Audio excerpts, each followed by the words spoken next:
What I've asked each of the panelists to do, recognizing that they've traveled or prepared to speak to this group, just to take 5 or 7 minutes, frame what's happening in their world around conviction review, and then we'll come back with either questions from the podium here or your audience questions. So let me start with Kenneth.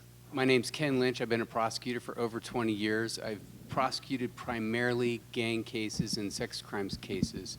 I'm relatively new to this process in the sense that my DA created this unit about 3 months ago. So in that 3-month period of time, I knew that I was coming to head this particular unit. So really my experience has been twofold, philosophical and practical. One, why is a conviction review unit necessary? Is it part of our responsibilities as a DA? And the other one is just the practical problems with establishing a conviction review unit. I quickly realized that I have no problems philosophically with a conviction review unit. Matter of fact, I think it's our duty as prosecutors, one, to convict the guilty and free the innocent. And this is just simply part of that process. So philosophically, I had no problems whatsoever. However, practically speaking, in dealing with the concept of taking a case that has been filed, gone through prelim, tried, convicted by a jury, gone through an appellate court process, and now is brought back to the attention of the DA's office where somebody says, I didn't do it. Now, kind of in starting a unit that's responsible for taking care of that particular problem, I don't have a problem with it. However, you have to staff it, and you have to come up with guidelines of how you're going to do it, and you have the practical problems just within my neck of the woods of there's a lot of people that have been prosecuted by the LA County District Attorney's Office for year after year after year after year. So that begs the question of like, well, what types of cases are you willing to review? How many people do you have to actually review that? Now, I know people will say, you should dedicate as many people as necessary to take care of that problem.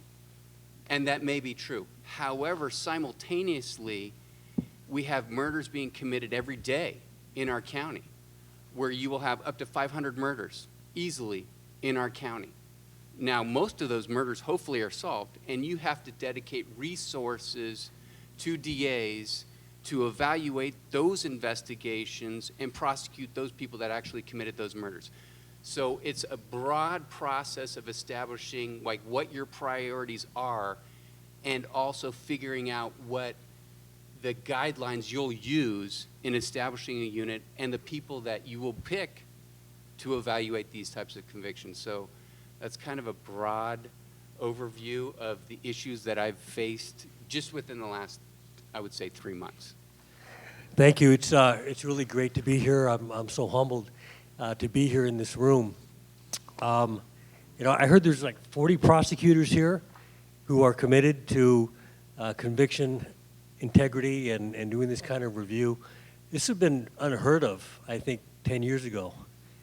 So if there was a prosecutor's heaven, which I think there is, you'd all be there. There's a separate one for defense lawyers.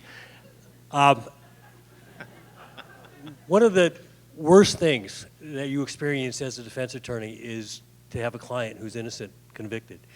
And I experienced that with my first murder case. I took the trial. I had an innocent client. He was 18 years old.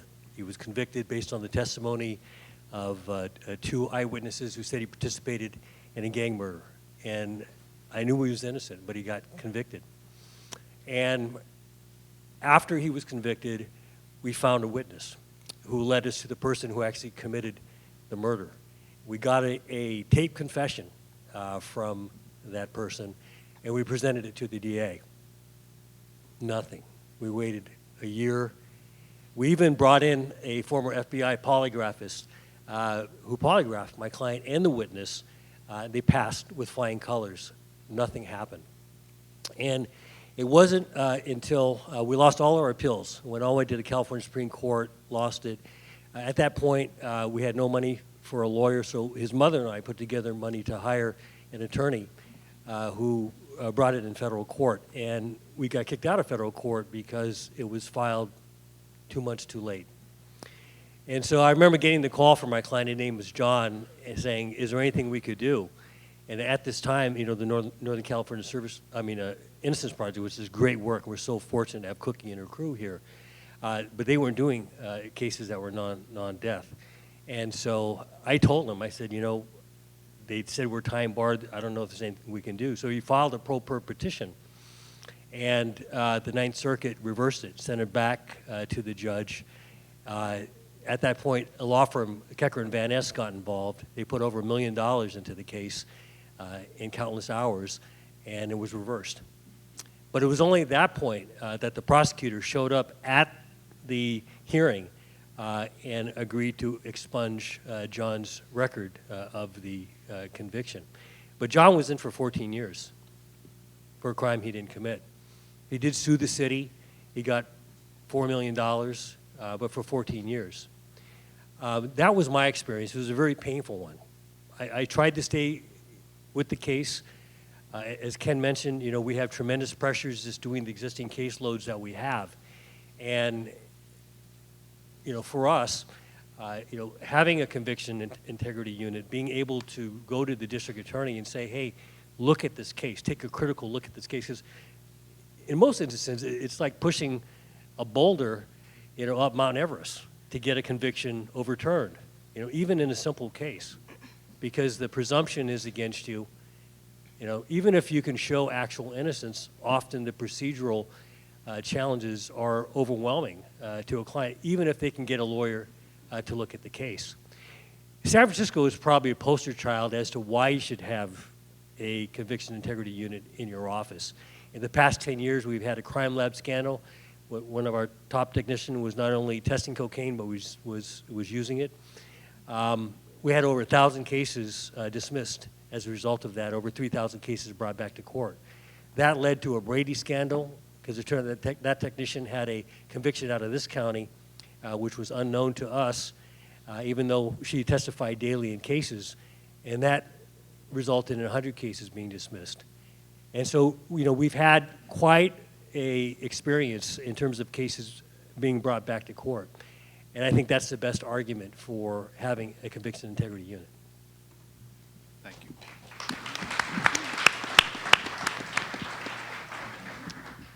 I'm Mike Neerheim. I'm from Lake County, Illinois. And I just want to say I went to undergrad in Minnesota and law school in college, or in Chicago. And as I was walking around the campus here yesterday, I was wondering what I was thinking, because this is such a beautiful area. I'm very honored to be here.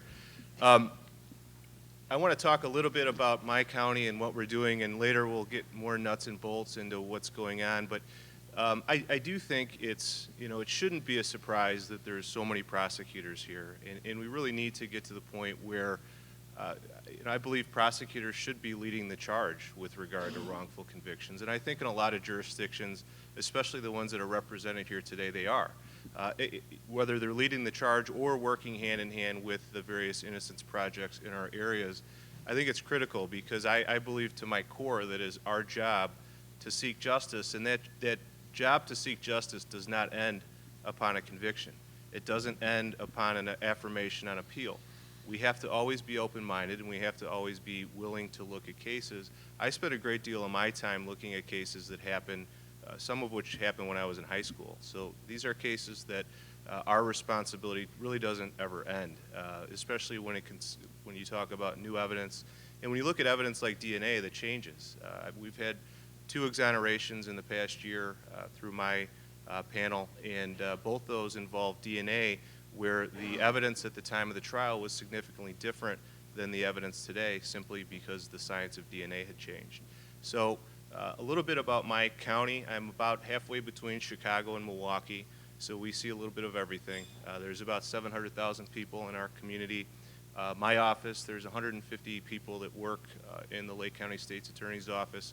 So I consider my office sort of middle in terms of size. There's certainly prosecutors' offices like in LA and Chicago, New York, that have just huge. Chicago, I think there's 800 prosecutors in that office.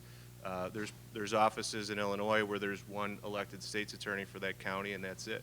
So I'm kind of middle of the road, and when I developed our process a couple of years ago, I looked at the sort of the in-house, at the time, conviction integrity units, and I also actually looked at the North Carolina model a lot, and I liked that model in terms of having a panel of independent people take a look at cases, because one of the things that I think is one of the major causes of wrongful convictions, and we've heard this today already, is that confirmation bias or cognitive bias.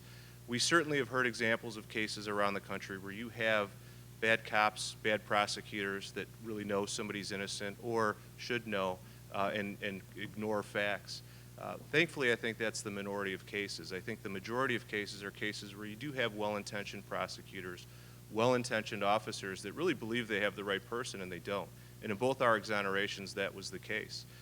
That is unfortunately, I think, the harder nut to crack, because you have to try to figure out a way to pierce through that confirmation bias. So in an office as small as mine, where everybody kind of knows each other, I thought the most effective way to try to pierce through that cognitive bias was to have people that don't answer to me for a paycheck, that don't know the office very well, don't know the other attorneys in the office, be the ones to sort of bring those fresh sets of eyes to the cases. So I set up a panel, and thankfully I was able to find some people to volunteer, because there's no funding in my county for this program. But I found retired judges, retired defense attorneys, professors, civil rights lawyers, people from neighboring counties that have really no contact with my community, and they sit on what I call the case review panel, and they review old cases where there's allegations of factual innocence and new evidence that didn't exist at the time of the trial. And their role is to really provide a fresh set of eyes. We've also morphed into having an in-house conviction review panel of attorneys, experienced attorneys, and an investigator in my office. Both groups sort of work together and at the same time independent of each other. The goal is to also not only look at old cases and identify wrongful convictions, but really, as has been talked about earlier, to study and learn from those cases, and also come up with ways to prevent these things from happening in the first place, because that's every bit as much of our job. And I see I'm out of time, so I will stop talking.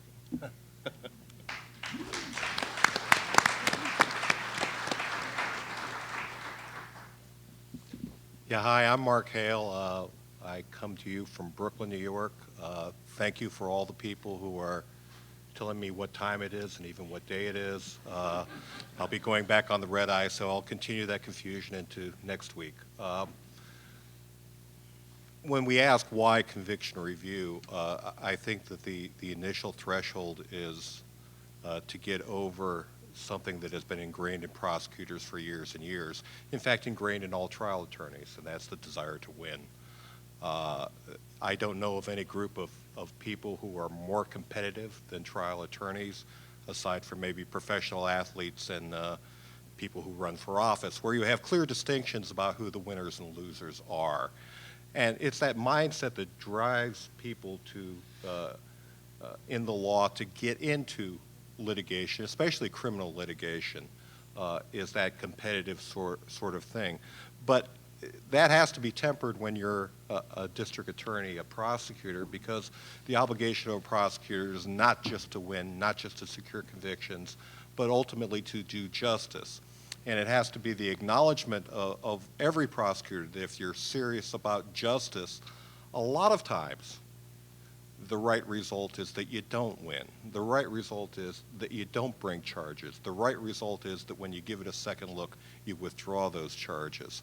And that is really a sea change among prosecutors, especially your elected prosecutors.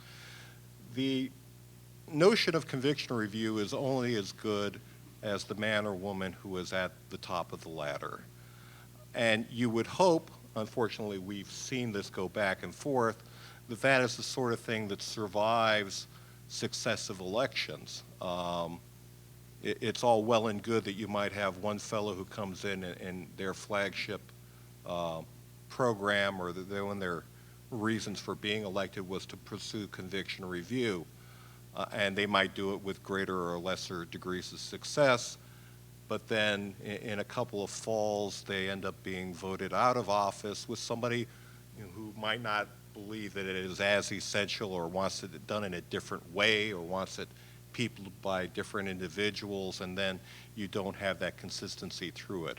What you really need is a commitment from all of the people at the top that this is an essential element of prosecution. It is part of prosecution, is maintaining the integrity and the viability of your convictions long, long, long after they are done. If you are serious about doing justice, and I've heard a lot of people say this, saying, well, they had the trial, they had the appeal, they had the habeas, they lost them all, close the books. If you're serious about justice, the books never close on these cases. And that's especially true, I mean, in the cases that we're looking at in Brooklyn. We've gone back as far as a conviction from 1963, and as recently as convictions that happened earlier this calendar year. It's never too late or too early to look at these cases. Now, again, when I was talking about the elected head of the office, that's what happened in my case. In Brooklyn's case, that before the election of Ken Thompson it was elected in November of 2013, took office in January 2014, wrongful convictions were kind of done on an ad hoc basis. That is, if there was something that came up that might have drawn somebody's attention, there was something wrong, then you might get a senior person in the office and they'd be assigned the case in addition to all of the other duties that they had to perform within the case. 1 minute, you gotta be kidding.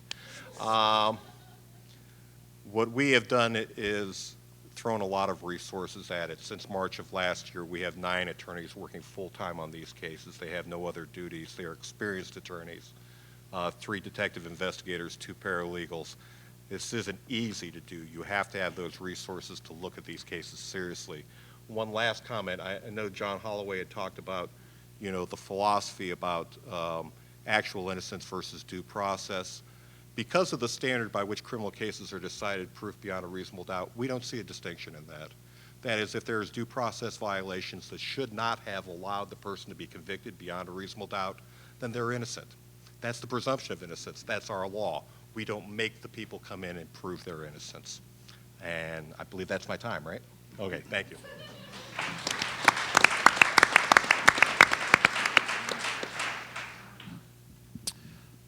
Good morning. I'm Jeff Rosen. For those who live in Santa Clara County, I'm your district attorney. Delighted to be here with this distinguished panel.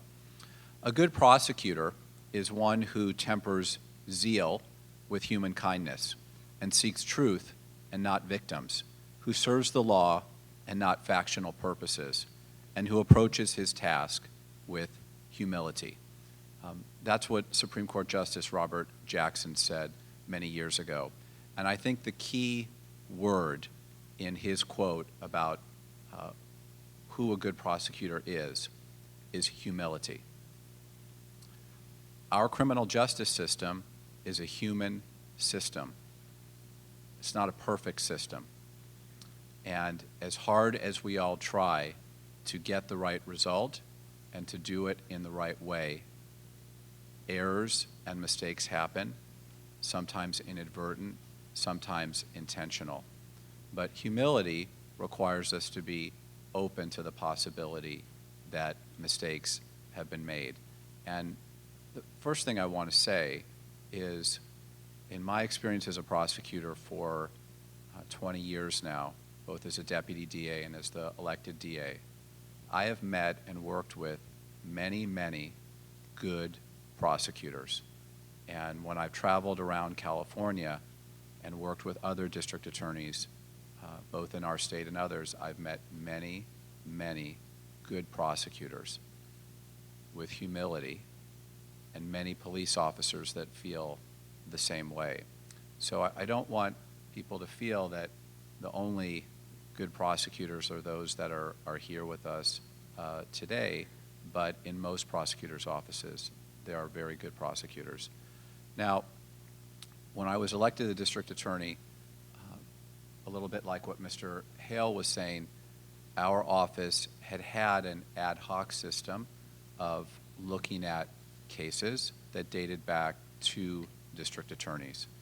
And I'm very proud to say that starting over 15 years ago, we had one person in our office that was looking at old cases to see if we made a mistake. Then there was an election, and that unit went away.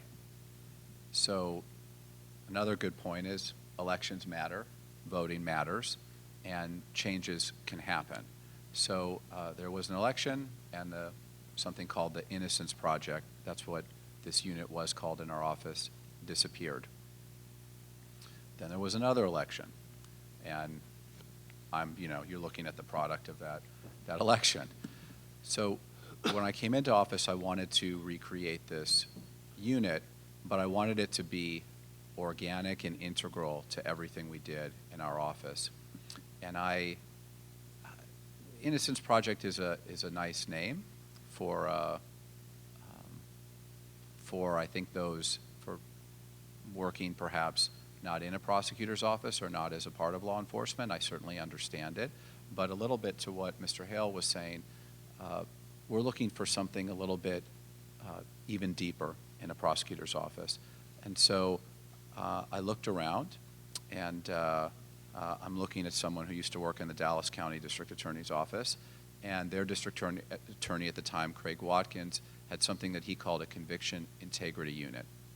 And I like that terminology much better, because what we want to do in a prosecutor's office is make sure that our convictions have integrity, that they have a wholeness and strength to them. And so we formed a conviction integrity unit. It's the person that runs this unit is one of the executive district attorneys in our office, so he's at the very highest level of our office and is integral to everything we do. And it's both reactive and proactive. So there's been a lot of discussion about looking at old cases, but our unit is also proactive in the sense that when we see problems that have happened in cases, both in our county and other counties, we then say, what could we do differently so that mistake is not made again? And so it informs all of the training and policies and procedures in our office, and I'm sure we'll have a chance a little bit later this morning to get into those. Thank you very much.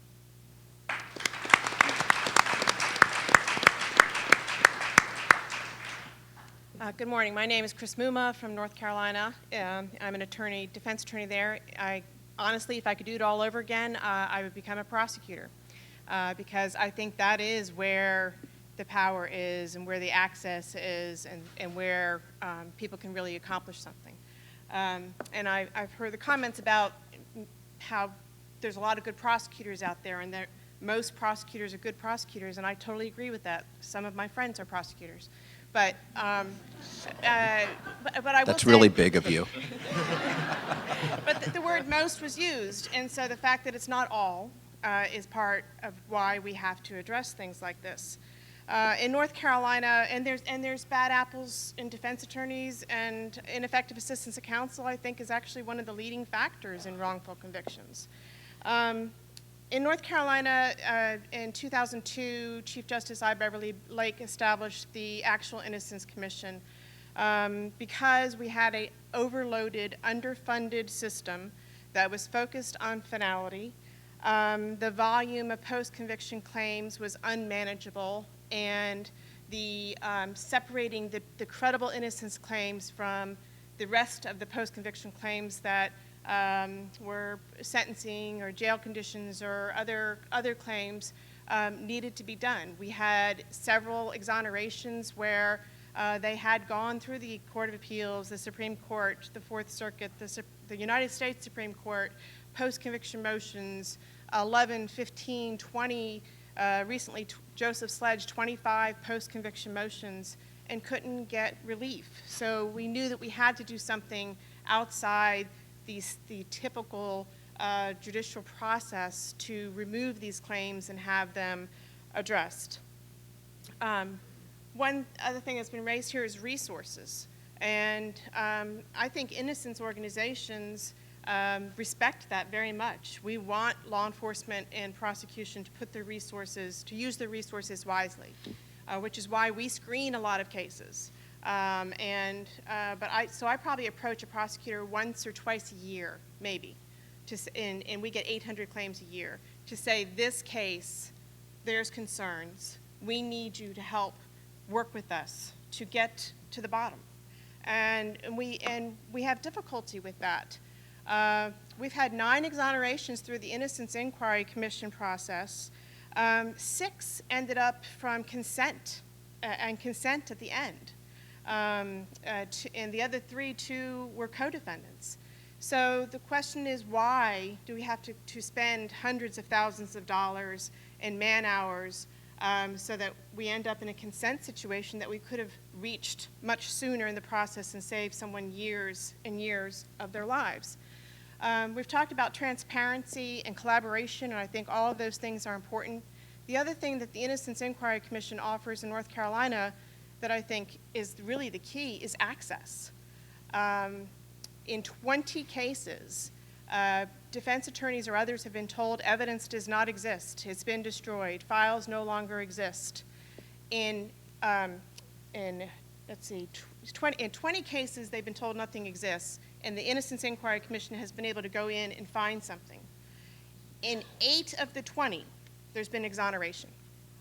That's an amazing percentage.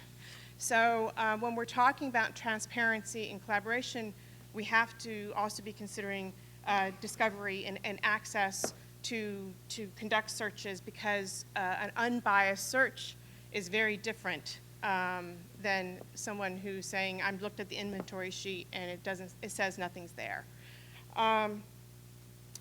In North Carolina, we do use the exoneration cases for reform. You've heard about some of ours. We were the first state in the country with statutory reform on eyewitness identification, recording interrogations in all violent felonies and juvenile interrogations. So we do take it from trying to solve the cases on the back end and catch the ones that fell through the cracks, and then look at those to keep people from being convicted on the front end. Thank you.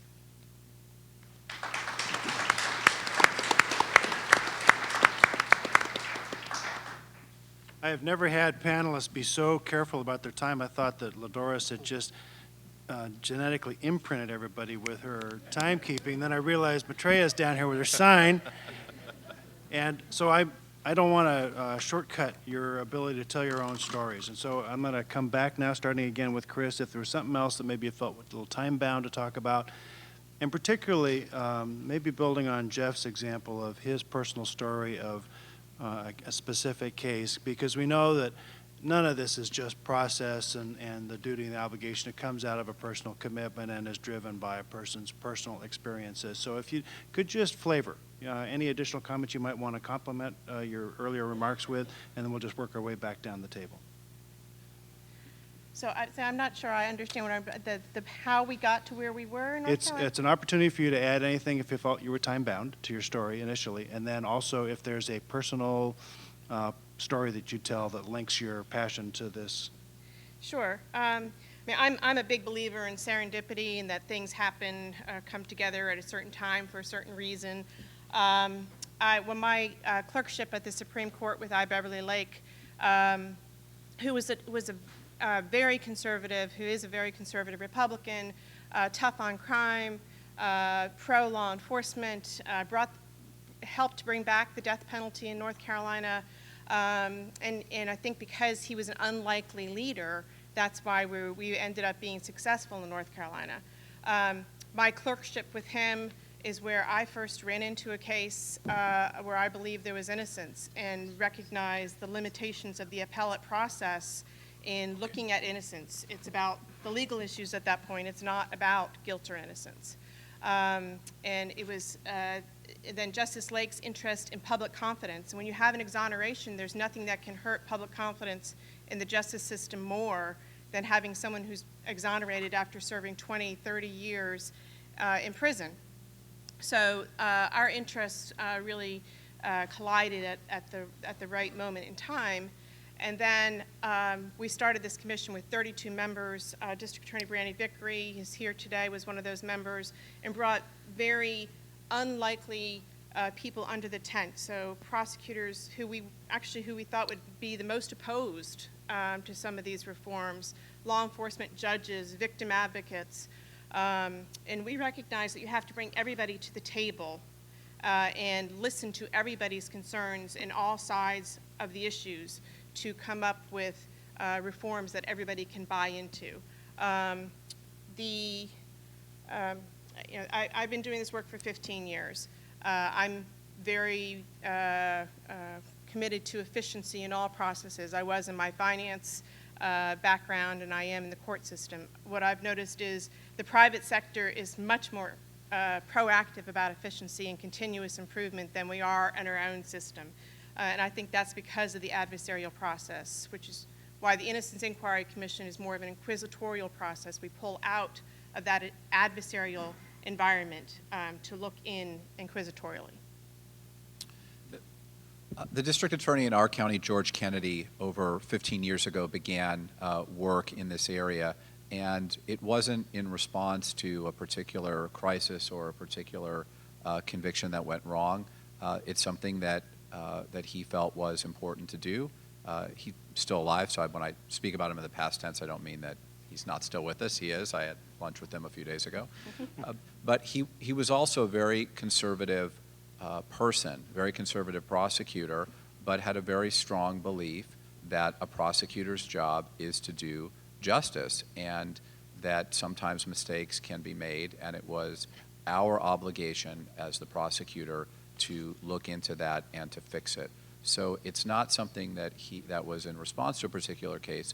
It was very helpful that he had this idea and began to put resources towards reviewing cases, because then we did have in our county, unfortunately, several cases over the last 10 or 15 years where the wrong person was convicted, but we had already begun to have processes in place to address those. I think one of the questions that we always get, in fact, I got it very directly from a family of a homicide victim, the purported killer who we vacated their sentence, exonerated him, which is what you're doing legal? What are the legal limits on what you're doing? And I know that in a lot of states and a lot of the conversations that I've had with my colleagues, some of whom are sitting up here, some in the audience, some not here, is about, in their various jurisdictions, having limitations on what they can do in terms of exonerations. The fundamental belief that we have in Brooklyn, and it probably came from the person who was the coordinator of our unit that District Attorney Thompson put in, Professor Ron Sullivan from Harvard Law, was that, and this I knew before, your prosecutor, and this from the elected prosecutor all the way down to the most junior member, has extraordinary power, and it's this power of discretion. It's this power to say yes or no at any particular choke point within the prosecution, whether it's at the end of the police investigation when you're deciding whether to file a criminal complaint, whether it's to present the case to the grand jury, even after the grand jury has returned an indictment, during the investigation for the felony trial, before you go to the felony trial, during the felony trial, after the felony trial, after the felony conviction. There's all of these choke points at which your prosecutor is exercising discretion and saying go or no go, yes or no. And so our function, we believe, is part of that utility of that great power, that prosecutorial discretion that says, you know, it was in your discretion to bring those charges. It's in your discretion to maintain those charges. And when I say your, I mean the royal your, because all elected prosecutors, they inherit, if not the successes of their predecessors, certainly their failures. But, you know, at all of those points, you have that discretion, that power. Then you ultimately also have that power that at the end of these things, if you say that this guy should not have been convicted, that he should be exonerated, that the conviction should not stand, that you can do that in the interest of justice. Everything that we do is on the interest of justice. Now, granted, when we get to the end of that process, we have to get a judge's signing off on saying that you're going to vacate this conviction. We haven't had anybody complain about it when we do go vacate their conviction, so we're assuming that that's legal. But this is the whole heart of what I believe that extrajudicial conviction review is the use of that prosecutorial discretion and the proper use of that prosecutorial discretion. So in terms of whether there was a specific event in our jurisdiction that led to the creation of our unit, my election in 2012 when I came into office, prior to that, my predecessor had been state's attorney for 22 years, and there were a series of cases that kept coming up in the media time and time again. There were 4 to 5 cases that kept being repeated, and there were serious issues with regard to the convictions in those cases. So it was a hot button issue in my election, and one of the issues that I think often gets overlooked in this is when you have a wrongful conviction, the obvious biggest problem with a wrongful conviction is you have situations like we've seen here today where we have a few people that have spent time in prison for something they didn't do, or family members of people that have had their loved ones in prison for something they didn't do. That is absolutely the worst result of a wrongful conviction. The other thing that happens, though, is the real perpetrator escapes justice, and that's something that we can't allow. And this has also been touched on, but the public's trust in the system as a whole really begins to erode. And we started to see that in Lake County, where you'd see it in jury selection. You would see it just in media commentary, where, again, the public's ability to trust what we do in the system began to erode, and that's why it was so critical to take this on head-on and to try to come up with some outside-of-the-box solutions to not only the old cases, but also, again, trying to prevent these cases from happening in the first place.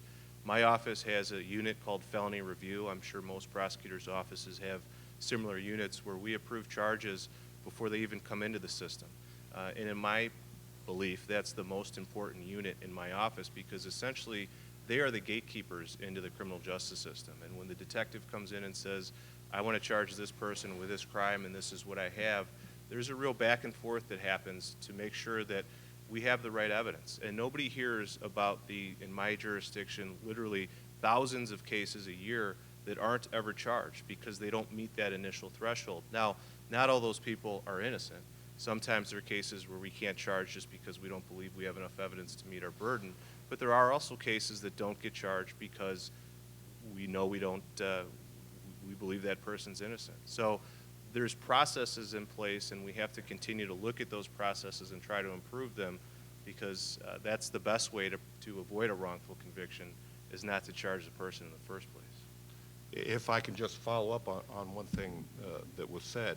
When you talk about public confidence, one of the things that is bad about a perception of an office or a unit pursuing cases and coming up with wrongful convictions is that perception filters to the public in terms of your veneer. And so you don't want that to be out there when your jurors are deciding cases where they end up having residual reasonable doubt or what they think is reasonable doubt because of the perception that your office is pursuing these convictions and gaining wrongful convictions. Because what you end up with then is wrongful acquittals, which doesn't serve your main job, which is public safety. So reinforcing these corrections, I like to call them corrections of errors that have happened in the past and being open and transparent about it, restores that confidence and maybe removes that residual reasonable doubt that you'll have in your veneer. You know, in the case I mentioned, we had found a witness who led us to the person who confessed. Well, it later turned out that the police had all that information. There was a huge box that they found down at the wharf somewhere in storage, which essentially showed the alternative theory that we were trying to push at trial was true. And it wasn't until, I think, 10 years later during a deposition that this came to light. So Brady, discovery violations, rampant But there's no accountability either. It also turned out that the person that prosecuted the case had given their main witness a lie detector test, which she failed, and then she recanted her whole story. That was withheld from us at trial. This happened right during trial. And that prosecutor became the head of homicide, and the lead inspector on the case became the chief of police.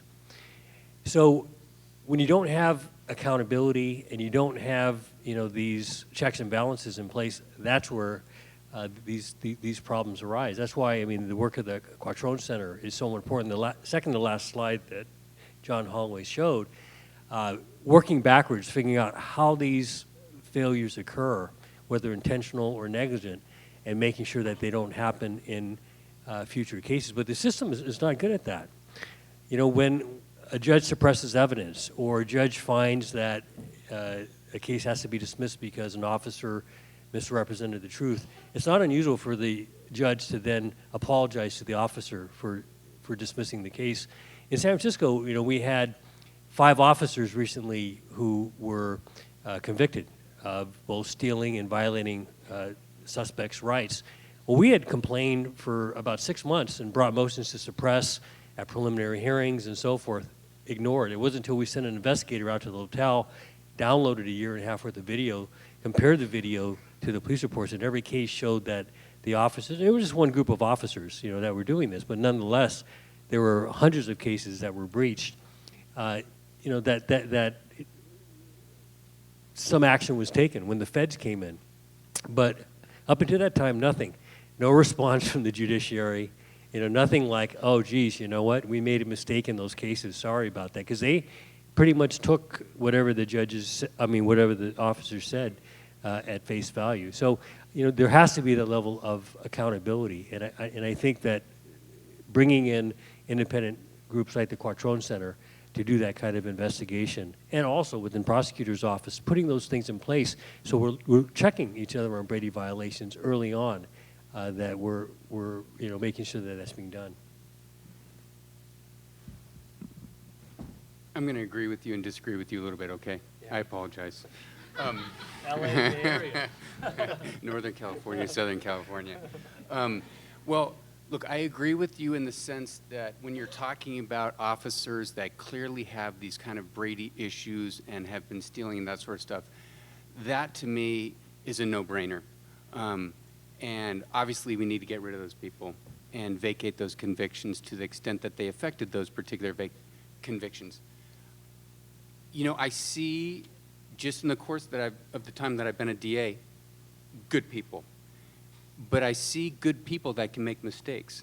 And, the Mellon case, you guys have probably heard about the Mellon case where a gal claimed that she was innocent, and the primary and only witness that took a confession from that gal testified in the case. And after the trial, the witness's sister, who was a police officer, came forward and said, my sister is a pathological liar, okay? And then after that, it was brought to the attention of law enforcement, that sort of thing. However, the conviction had already been obtained. Now, I knew the prosecutor that tried that case. I know that prosecutor. She is a friend of mine. She is a well-intentioned individual. However, she did not know that that witness was an informant for the police because the police had not told us or given us that information. So you're right that there is information out there that's not coming over. However, I kind of see it as the problem is when well-intentioned people, because most of us when we come in, when you come in, when I come in, are well-intentioned. We want to see the right thing done. However, mistakes, because we're people, are made down the line. And then it becomes this situation where, I guess I'm just talking off the cuff now. However, like, I think it was Mr. Hale brought it up. It's like we have, or Mr. Nurheim, we have this ability to make a decision about what charges are filed, And really that is one of the key points in our entire criminal justice system is when that decision is made and who is making that decision. And I'll tell you right now that there are a lot of good people, but people make poor decisions sometimes, and they need to be able to make the right decision. Like Mr. Walker's type of situation, like I see that situation and I'm like, that's an informant, that's a reject, you know. However, different people make those decisions, and then then you have to basically deal with what happens afterwards. So I'm talking a little bit off the cuff, so I apologize for that. But I just see a little bit of it more to the extent that I know all the prosecutors that I've dealt with, that I've talked to, that girl who prosecuted that case is just devastated by the fact that an innocent person was in jail. And she was part of that process. And every other prosecutor that I know says their greatest fear is an innocent person that they prosecuted is in jail. So it's like we have to work with the types of situations in which good people make mistakes. And defense attorneys make mistakes, and DAs make mistakes, and I'm sorry to say some judges make mistakes. That's why it's so important to kind of have this unit at the back end to try to do a fair job in conducting an investigation, but that's a problem. Because now what the problem is like what types of cases should be handled by these units. I have the problem of, well, there's a lot of people that want their convictions to be reviewed. I think from our point of view right now, because we're so brand new, the most important cases to handle are the people that were actually in custody. You know, the people that are in custody at the time who are bringing that case need to have that conviction reviewed, and then kind of triage your way back from that, you know, if you can. So. To leave time for audience questions, I'm going to pose specific questions to panel members, ask them to try and keep it within a minute or so, just to give a quick point of detail around things. And so I'm going to come to Chris first and ask you to take on for us the challenges of setting up your conviction review process. Many. How's that? It was, you know, it started out, this issue of how do we identify innocence cases and how does it fit into post-conviction review was actually one that was posed by the district attorneys and judges on the panel. But it's when we got to the proposed solution and the reality of what might happen that we started getting opposition. And I think that happened because although we got people to step out of their professional roles when we were working as a group, they eventually had to go back and answer to their conferences or their associations and the Victims Assistance Network and the DA's conference and sheriffs and law enforcement, and then the pushback started. What we ended up with was a bill that would never be written by prosecution, defense, victim advocates. It was a compromise bill, but getting to passage through the General Assembly, we met many challenges, political, professional, and emotional for a lot of people. And we actually had the bill passed by the House in 2005, and I'll tell you how bad the politics got. Because Justice Lake was a Republican and he had mandatory retirement in 2006, and the General Assembly was Democratic controlled at that point, they did not want the legislation to pass under a Republican judge. So they held it back from vote in the Senate so that a Democrat could be in Chief Justice position before they voted on it. So those are the type of things that come into play when people are just trying to work together to do the right thing. Thank you. For Jeff Rosen, how much involvement should there be by outside lawyers, bench, law enforcement? The Conviction Integrity Unit that we've set up in our office works very collaboratively with criminal defense lawyers as well as the Northern California Innocence Project. And in terms of cases that we review, the referrals, if you will, for those cases come from criminal defense lawyers, from family members, from defendants, and from the Northern California Innocence Project. Our view is if there's evidence that, physical evidence that wasn't tested, that the defense would like retested, almost always we're going to agree to that. And We think that's just the right thing to do. Sometimes we may think it's irrelevant, but that's something that we're going to do. So we're hesitant about deputizing others to do this work. So the reason that we have an internal unit that works with organizations outside of our offices, number one, we think it's part of our mission to do conviction integrity review, and that's not something that we believe we should outsource to some other agency or some other individual, because that's what our job as prosecutors is. So I know that's a little bit different than some of the other setups in other offices in different parts of the country, different cities, but the way it's evolved in our organization is it's fundamental to everything that we do, conviction integrity. It's in our training, it's in our policies, it's in our protocols, and so that's how we run it. Okay, Can I'm going I just to... add a comment on, Sure. on that? And then I'll- Because the difference between, I think, conviction integrity units or reliability units or review units and the Innocence Inquiry Commission in North Carolina, I think there's probably 2 counties in North Carolina, maybe, that could afford to set up a conviction integrity unit within the DA's office. It's just that a lot of the counties are rural. So the advantage in the North Carolina system, it is statewide.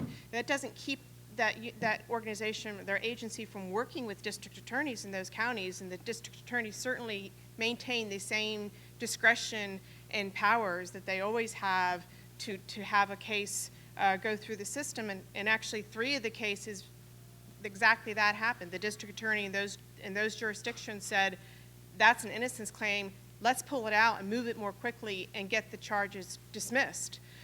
So I think they, looking at the statewide versus the individual DA's offices, you have to look at the structure of the state and see what the possibilities are for offices to have that type of resource. Thank you. I'm going to take the mic back because you have generated a lot of questions. And so we're going to again, quick hits. This is going to be a pop-up. You get to raise your hand if you want to be the one to take one of these, and then we'll move through them. The first is, how about police crime units, like conviction review units or no-bust units, review cases independent of the police in each DA's office in this country? Isn't it time, in light of the current crisis of police killings in this country, with the statement of Black Lives Matter? Is there anybody who would like to take that?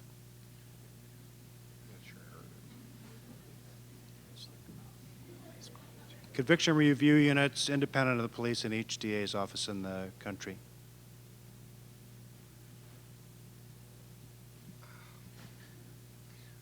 Go ahead. I don't know what the answer to that question is. However, I think when you have a conviction review unit, you need to have the ability to do an investigation. So I guess it's the position would be a separate body that was a conviction review unit set up to do this and then make a recommendation back to the DA about what they're going to do with that particular conviction.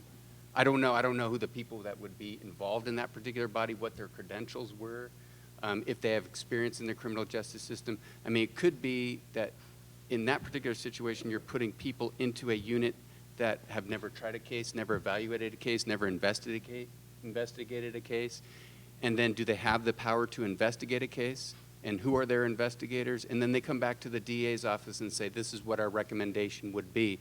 And if you're going to do that, then almost by definition, you're going to have a separate conviction review unit within the DA's office that checks that external conviction review unit's investigation to determine if that's accurate. You Okay. know, So Thank I'm you. not sure if that's All right. the efficient way to do it. Can we make sure Ken gets first choice of lunch boxes, since he was brave enough to raise his hand for that? How do excessively heavy caseloads contribute to wrongful convictions, and would increased funding help? I think the second part of that's pretty obvious, but who wants to talk about caseloads? Jeff? Yeah, I mean, one of the things that Ken mentioned is that we all make mistakes, and that absolutely is true. There's a great book called The Checklist Manifesto by this Harvard surgeon, and he talks about the fact that millions of people die every year because doctors in emergency rooms don't follow basic procedures. And so one of the things that we've started in my office is using checklists. And although it sounds very elementary, it's made a huge difference just in terms of quality control. Because you think about it, you know, you might have this many people, prosecutors in an office, and each prosecutor maybe does things a little different. Same thing for defense attorneys, and that's kind of a scary thing. So, I mean, if you were being operated on, you'd probably want someone who used the checklist. And so the same thing goes for law. And so now we have about 50 checklists in our office, from simple things like just doing a courtroom arraignment to more complicated things like what to do in the first 3 months of a homicide case.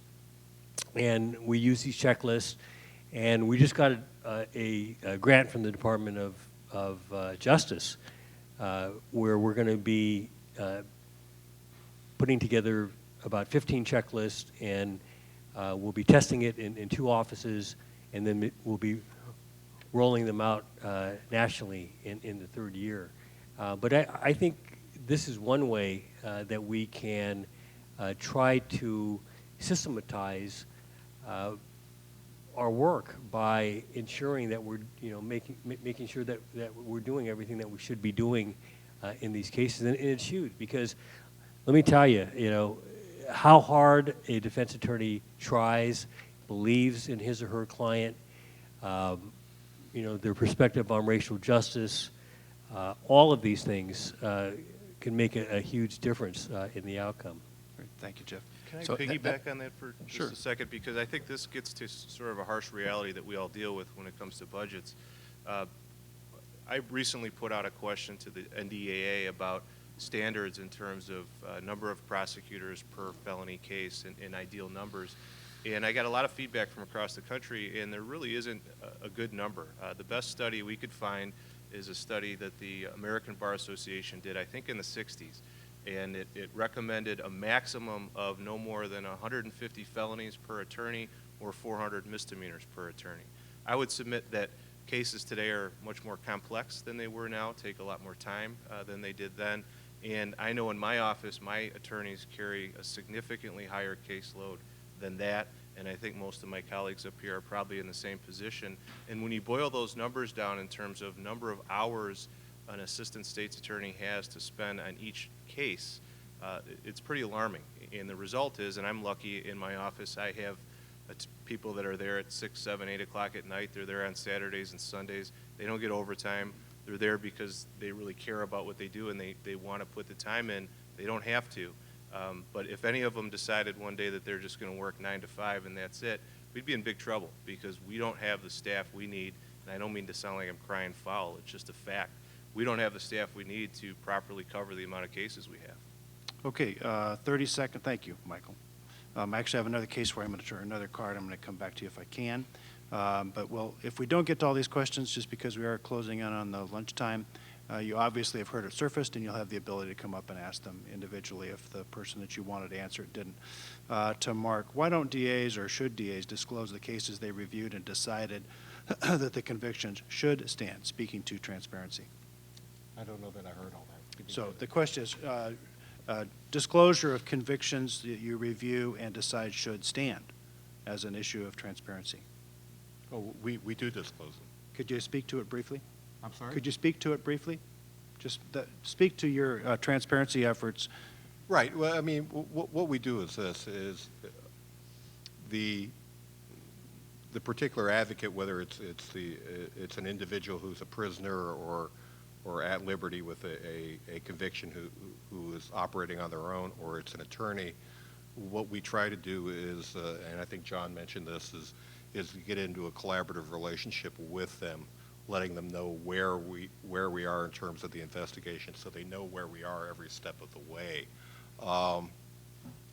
You know, this is a real difficult, sort of a touchy area, because one of the things about conviction review is, because it's an extrajudicial process, it doesn't confer any rights on the people that their cases are being reviewed. In other words, nobody has a right to have their case reviewed by a district attorney's office. There is no due process that's involved in our procedures, you know, not written due process. You know, that's all entirely in our discretion. What we try to do, though, is to make it as transparent as we possibly can and let people know where we are at the stage of the investigation. Let them know who it is that we have interviewed.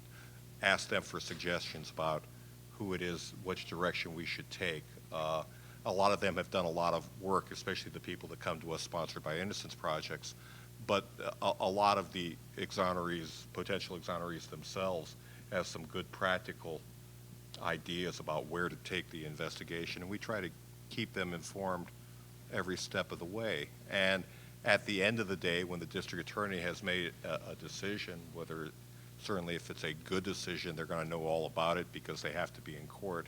If it's one that is contrary to what their position is, that their conviction was good, we write them a letter and invite them to discuss it with us, and also tell them that that doesn't preclude any other legal rights they may have. Of course, just by the nature of the beast, often these people have been through the whole process. They've exhausted all the state remedies. They've exhausted all their appeals. They've had their bite at the federal apple and the habeas corpus, and we're their last chance. So we know that, and so we try to be sensitive to that, and no matter what the merit of their claim, to keep them involved in the process. If I could comment on North Carolina, as I mentioned, I think every system should be subject to continuous improvement, and because this is a new system that we have in North Carolina, we knew there was going to need to be changes along the way, and I would say this is one of the areas where we need to revisit.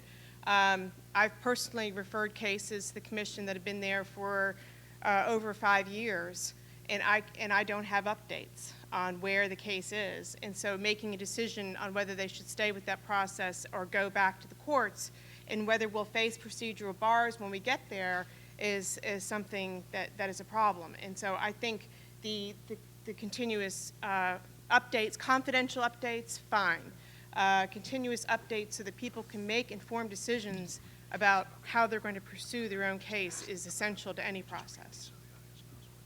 Okay, we just have 1 minute. I'm going to read to you the questions that were not asked. You'll have the opportunity to either ask the panelists yourself. For Mike Nerheim, the question was, how has the governor's commutation of all death sentences affected your commission and your job? To Jeff Rosen, the question was, should the conviction integrity unit be independent of your office, and could the conviction integrity unit be involved prior to conviction? What about having ordinary citizen volunteers, workers to help you out? Why do inmates have to wait until appellate review is over for conviction review to take place? As you know, that could take several years. And is there any concern that devoting energy to the establishment of extrajudicial review programs takes away energy from reforming traditional appellate process for review and relief? Why not activate reform measures from within the judicial system? Clearly, this panel has generated a lot of conversation and energy. Could you please join me in thanking the panel for their work?